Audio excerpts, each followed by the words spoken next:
بسم اللہ الرحمن الرحیم۔ عزیز طلبہ و طالبات، آج ہم قیام پاکستان کے حوالے سے معروف افسانہ کنڈکٹر پڑھیں گے، جس کی مصنفہ الطاف فاطمہ صاحبہ ہے۔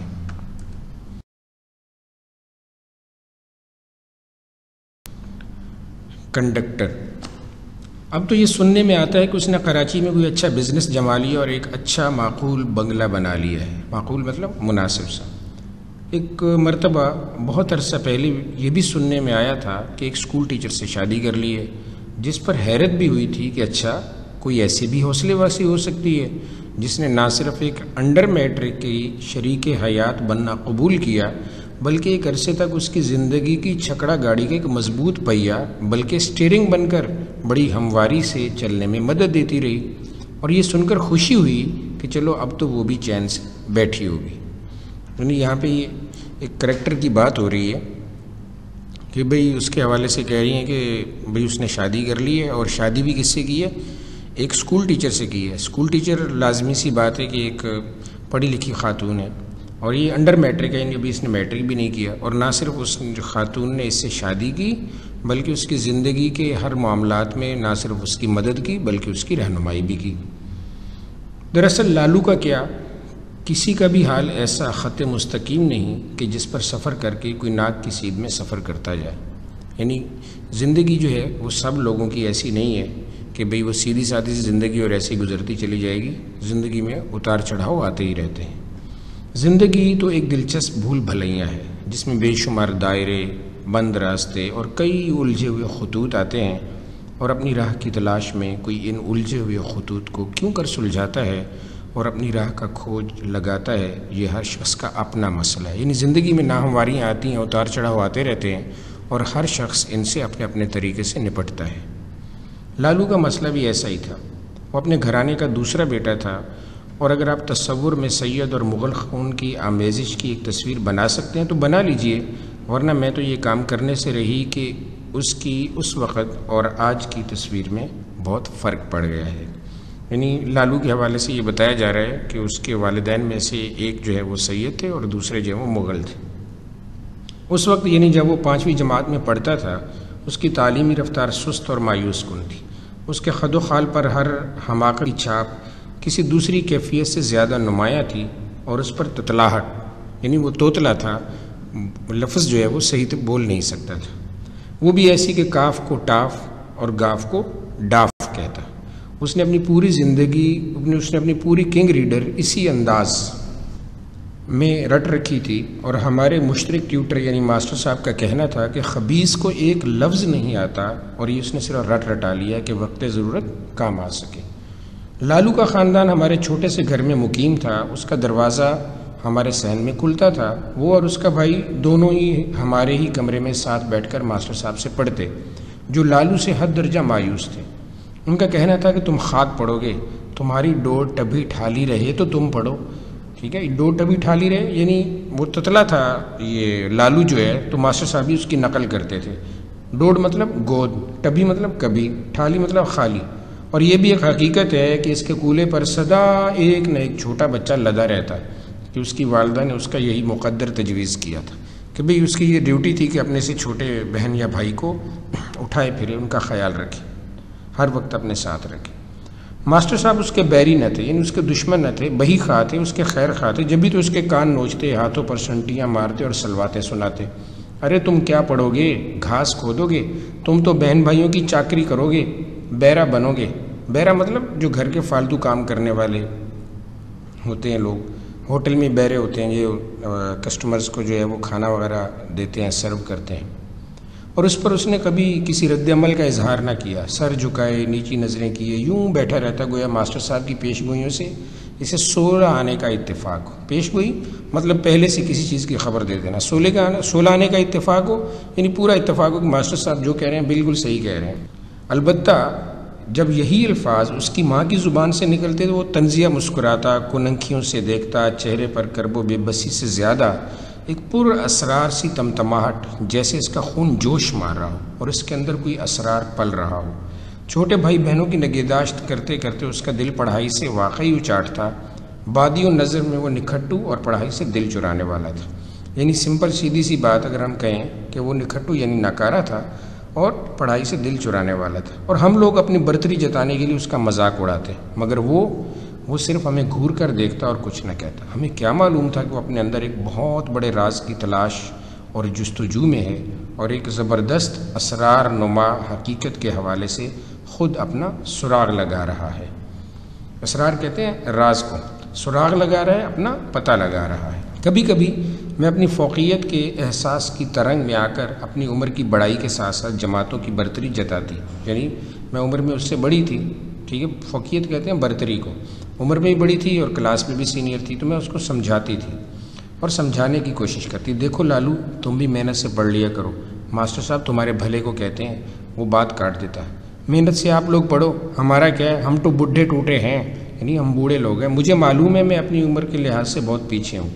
پھر وہ الٹا ہمارا مذاق اڑانا شروع کر دیتا، ٹھیلو ڈے ٹوڈو ڈے تو بنو ڈے نواب، پڑھو ڈے لٹھو ڈے تو ہو ڈے ٹھراب، ٹھیک ہے، یعنی کہ کھیلو گے کودو گے تو بنو گے نواب، پڑھو گے لکھو گے تو ہو گے خراب۔ حالانکہ اصل میں تو یہ ہے کہ پڑھو گے لکھو گے بنو گے نواب، اور کھیلو گے کودو گے ہو گے خراب۔ تو یہ الٹ کر کے اپنی تتلی زبان میں ان کا مذاق اڑاتا، اور ان خراب ہونے والوں میں اس کے 2 سال بڑے بھائی کی ذات بھی شامل تھی، جو 8ویں جماعت میں ٹھیک ٹھاک چل رہا تھا۔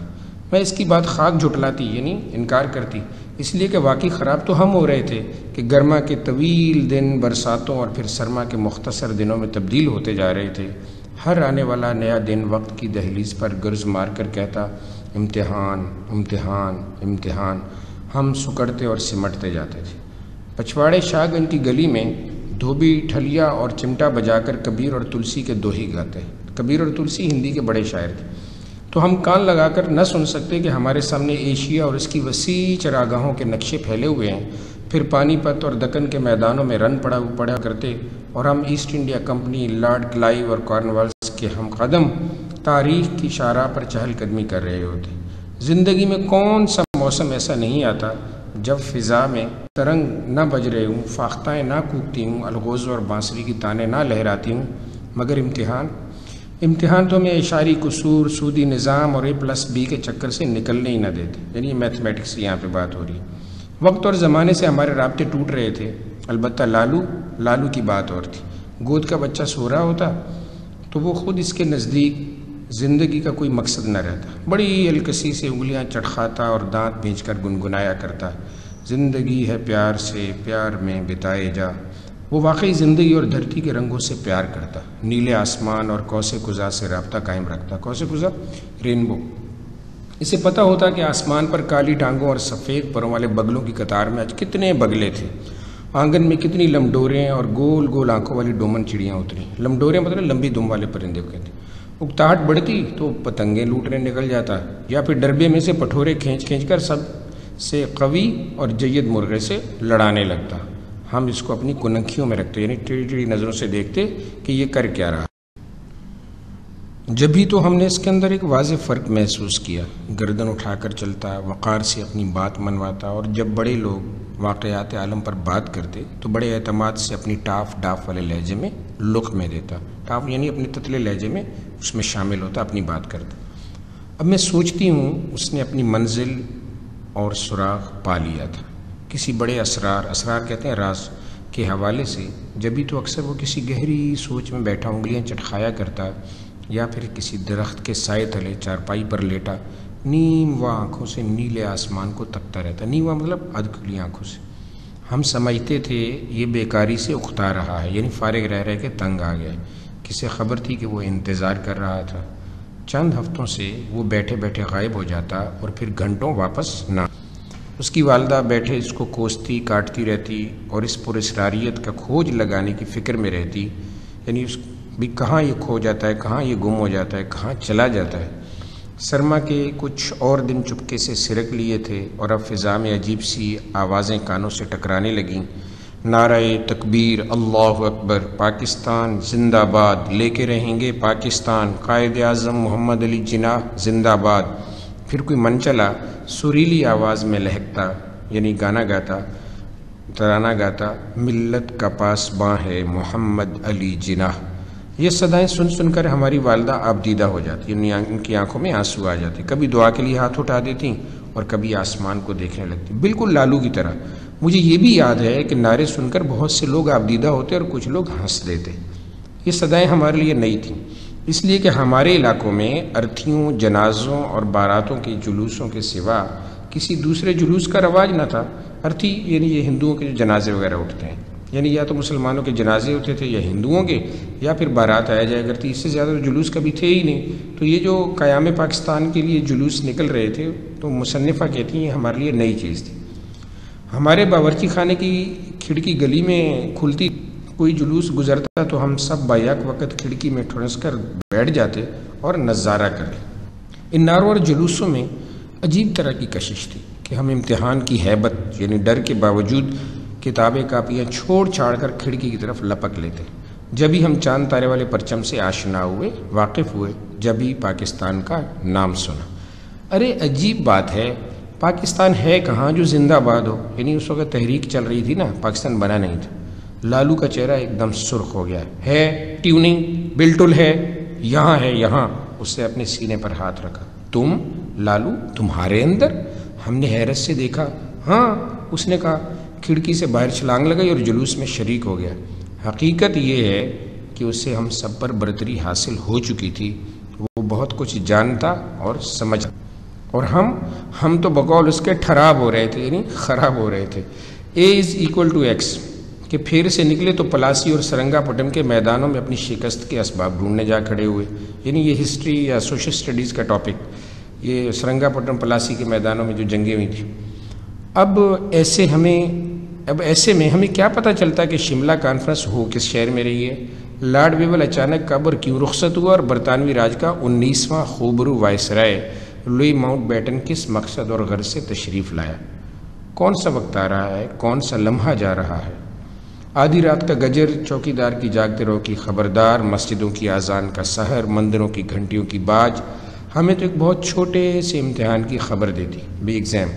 ایک رات اور بھی تھی، ایک سحر اور طلوع ہوئی، امتحان ایک دن اور قریب ہوا، مگر لالو، اس کو تو دل کی ہر دھڑکن اس کو ایک بڑا امتحان، ایک بڑی آزمائش کی خبر دیتی تھی۔ جبھی تو ہمارے چہروں پر وحشت کی پھٹکار تھی اور اس کے چہرے پر طمانینت کا وہ نور کہ نور سحر کو شرما دے۔ طمانینت کہتے ہیں اطمینان کو۔ اب وہ اب اکثر اسکول نہ جاتا، راستے ہی سے غائب ہو جاتا۔ اس کا بھائی کہتا، اماں سے نہ کہنا یہ مسلم لیگ کے دفتر پہنچ جاتا ہے، ماریں گی اسے۔ تو گویا رفتہ رفتہ وہ بھی اس سازش میں شریک ہو رہے تھے۔ مجھے وہ دن کبھی نہ بھولے گا جب لالو اور اس کا بھائی صبح نکلے اور دوسری صبح تک نہ پہنچے۔ تمام رات ان کی اماں روتی رہیں، ارے میرے دونوں مٹ گئے، اب تو لاشیں آئیں گی۔ تمام رات ہماری والدہ انہیں تسلیاں دیتی رہیں۔ چہرہ ان کا بھی فاق تھا، یعنی رنگ اڑا ہوا تھا۔ ہمیں بھی یہ رنج کھایا جاتا تھا، کاہے کو اسے چھیڑتے تھے، یعنی ہمیں بھی یہ دکھ تھا کہ ہم کیوں اسے چھیڑتے تھے۔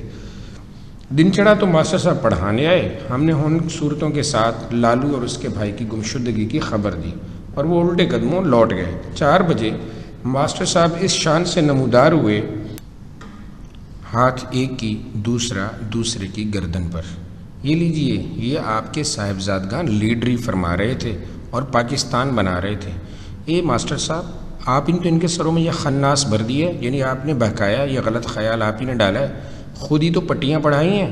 ارے اب یہ گئے دونوں امتحان سے۔ وہ الٹا ماسٹر صاحب کے سر ہو گئیں، پیچھے پڑ گئیں۔ ماسٹر صاحب بوکھلا کر بولے، ارے اب یہ تھوڑی کہا تھا کہ عین امتحان کے نزدیک تم جلوس میں لگ جاؤ۔ اب جو دیکھتے ہیں تو کیا نظر آیا کہ لیاقت علی خان کا جلوس رواں ہے اور یہ مغلیہ شہزادے ہاتھیوں پر سوار، گلے میں ہار، نعرے پر نعرہ لگا رہے تھے۔ اور اب ان کی والدہ اور جوش میں آ گئیں۔ ماسٹر صاحب، آپ کو خدا کی قسم انہیں اتنا ماریے کہ ان کی ساری لیڈری ناک سے نکل جائے، ان کی جان نکل جائے۔ لالو نے ایک باغیانہ نظر ڈالی۔ لیڈری نٹل جائے، جان نٹل جائے، پاکستان نہیں نٹل سکتا۔ اور یہ ایک بڑی اہم تبدیلی تھی۔ لالو پاکستان کی بجائے پاکستان کہہ رہا تھا۔ مجھے کبھی نہ بھولے گا، ماسٹر صاحب نے دونوں کو لٹا کر مارا اور ہم سب کو حکم دیا، چلو کم بختو اپنی کتابیں نکالو۔ جتنی دیر انہوں نے پڑھایا، لالو کے کان محسوس کر ہم سب کو لیکچر دیتے رہے، یعنی اس کے کان بھی مروڑتے رہے اور ہمیں بھی پڑھاتے رہے۔ ارے تو کیا تم جاہلوں کے لیے بنے گا پاکستان؟ تم پاکستان کے قابل تو ہو، وہ چلے گئے تو میں نے لالو کو قائل کرنا چاہا، ٹھیک ہے تو کہتے ہیں۔ پھر اس نے لہکنا شروع کیا، پاگل ہو تم بھی ان ہی کی طرح، یعنی تم بھی انہی کی طرح پاگل ہو، اب امتحانوں ٹاوٹٹ نہیں، یعنی اب امتحانوں کا وقت نہیں، نے مر جائیں نے پاکستان بنائے نے، یعنی ماریں گے مر جائیں گے پاکستان بنائیں گے۔ غرض اب وہ کھل کر سامنے آ گیا، دیوانہ وار کہہ سن کر مسلم لیگ کے دفتر جاتا، شہر کی دیواروں پر پوسٹر چپکاتا۔ اب تو اس کے گیتوں کے بول بھی بدل گئے تھے، لہک کر کہتا، ایسی ٹڑی ٹماں ہے محمد علی جناح، یعنی ایسی کڑی کماں ہے۔ جب اس کی والدہ نے اس کو تنبیہ کرنے کی فرمائش کی تو اس کے والد سے کی تو ہنس کر بولے، بیگم اب ہم کس کس کو روکیں گے، یہ تو وقت کی آواز ہے، زبان خلق ہے، یعنی مخلوق پوری یہی چاہتی ہے۔ ارے تم تو اپنے گھر کے اندر بیٹھی ہو، ہم سے پوچھو ملازمت کی وجہ سے اپنے آپ کو کس کس طرح روکتے ہیں۔ لالو اب بھی تتلاتا تھا، لیکن پاکستان اور قائد اعظم دو ایسے لفظ تھے جن کا صحیح تلفظ بڑی مشقت یعنی مشکل سے کرتا تھا، یہی اس کا نذرانہ عقیدت تھا۔ امتحان بھی ختم ہوئے تو بدلتی رتوں کا پھر سے احساس ہوا، ساری فضا اور ماحول میں ایک عجیب سی کیفیت بڑھ رہی تھی، جیسے ماحول کو بھی لالو کی طرح کسی بات کا انتظار ہو۔ پھر وہ رات گزری، مرغ سحر بولا، مسجد کی میناروں سے جانی پہچانی صدا ایک نئے لہن سے گونجی۔ لہن کہتے ہیں خوبصورت آواز، اللہ اکبر۔ یہی وہ صبح تھی جب ہم نے وہ نئی خبر سنی۔ بھائی مبارک، ہر شخص لالو کو مبارکباد دے رہا تھا، یعنی پاکستان بن گیا تھا، نئی خبر یہ تھی۔ اور وہ سچے فاتح کی طرح سر اٹھائے نہیں، سر جھکائے کھڑا تھا۔ سب حیران تھے، سب چہک رہے تھے، سب ایکسائٹڈ تھے، بجز لالو کے، یعنی سوائے لالو کے جو پہلے ہی جانتا تھا کہ یہ دن آئے گا۔ 14 اگست 1947 کی اس صبح مجھے نئی تاریخ سے بالکل ہیبت نہ آئی کہ لو اور مواد بڑھ گیا رٹے لگانے کو۔ مجھے تو عجیب سے احساس ہو رہا تھا کہ جیسے بہت اوپر سے کوئی گاتی گنگناتی آبشار آ رہی ہو کہ اچانک ہی سمندر نے اپنا رخ بدلا اور آبشار کے نیچے سے موجیں مارتا شور مچاتا آگے بڑھنے لگا۔ ہم پاکستان 1947 میں آئے، لالو کی کوئی خبر ہی نہ ملی، البتہ ہر اگست کی 14 تاریخ کو اس کا خیال ضرور آتا، لیٹے رہیں گے پاکستان، بنٹے رہے گا پاکستان۔ پھر ایک شادی میں کراچی جانا ہوا تو ڈھول ڈھمکوں کے درمیان ہم شادی کے گانوں میں مصروف تھے کہ کسی بچے نے آ کر کہا، آپ کو کچھ لوگ باہر بلا رہے ہیں۔ کون لوگ ہیں؟ میں حیران ہوتی ہوئی شامیانے میں آئی۔ ایک صف میں بچھی کرسیوں پر نوجوان لڑکوں کی قطار سجی تھی۔ ہم سبق، ہم جولی، کرکٹ اور ہاکیوں کے ساتھ سبھی ہمیں پہچانا کہہ کر کھڑے ہو گئے۔ ہم سبق ہم جولی یعنی ہماری عمر کے لوگ، ہمارے کلاس فیلوز۔ ارے بھائی ہر چیز اتنی بدل گئی، کس کس کو پہچانے؟ میں ہنس پڑی، ان میں لالو بھی تھا۔ مجھے بھی نہیں پہچانا، میں نے پہچاننے کی کوشش کی۔ وہ لیاقت علی خان کا جلوس، ماسٹر صاحب جو پٹائی، کچھ یاد نہیں؟ ارے لالو تم پھر میں نے اپنی حیرت پر قابو پاتے ہوئے کہا، آج کل تم کہاں ہو اور کیا کر رہے ہو؟ میں بس کا کنڈکٹر ہوں۔ مذاق کرتے ہو؟ بالکل نہیں بھائی، اس میں حرج ہی کیا ہے؟ یہ ہمارا پاکستان جو ہے نا، یہ ایک بہت بڑی بسی، ہم سب جو کچھ بھی کریں اس کے کنڈکٹر ہی تو ہیں، بس یہی خیال رکھنا ہے کہ گاڑی چلتی رہے۔ بڑی زبردست بات کہہ دی تم نے۔ ارے اس وقت بھی ہمارے حلقے کی ایک تم ہی تو نمائندگی کر رہے تھے، ہم سب تو خراب ہو رہے تھے، یعنی پڑھ رہے تھے۔ بڑی دیر تک ہم کہہ کے لگا کر ماضی کی باتیں کرتے رہے۔ کراچی جانا ہی نہیں ہوتا، کئی سال بس خبریں ملتی ہیں۔ لالو کی خبر ملی کہ پہلے نائٹ سکول اور پھر کالج جوائن کر لیا، ایک ٹیچر سے بیاہ رچا لیا ہے، اور اب یہ خبر ملی ہے کہ گھر بنا لیا ہے۔ تو میں سوچ رہی ہوں کہ اس کا گھر تو کب کا بن گیا تھا۔ 14 اگست 1947 کو کہ ایک بلندی پر کھڑا تھا، ایک گاتی گنگناتی آبشار تھی کہ نیچے کو آئی تھی، اور مواج سمندر تھا، یعنی سمندر کی موجیں تھیں کہ اس کے قدموں میں پہنچا تھا، اس کے چھوٹے چھوٹے تاریخ ساز قدموں میں۔ اور اب تو ہم سب ایک بڑی سی بس میں سفر کر رہے ہیں، جس کے ہر دروازے پر اس کا ہم شکل کنڈکٹر مستعدی سے کھڑا ہے۔ سمندر، آبشار اور چلتی بس کی آوازوں کے درمیان کتنا سکون ہے اور کتنی کشش.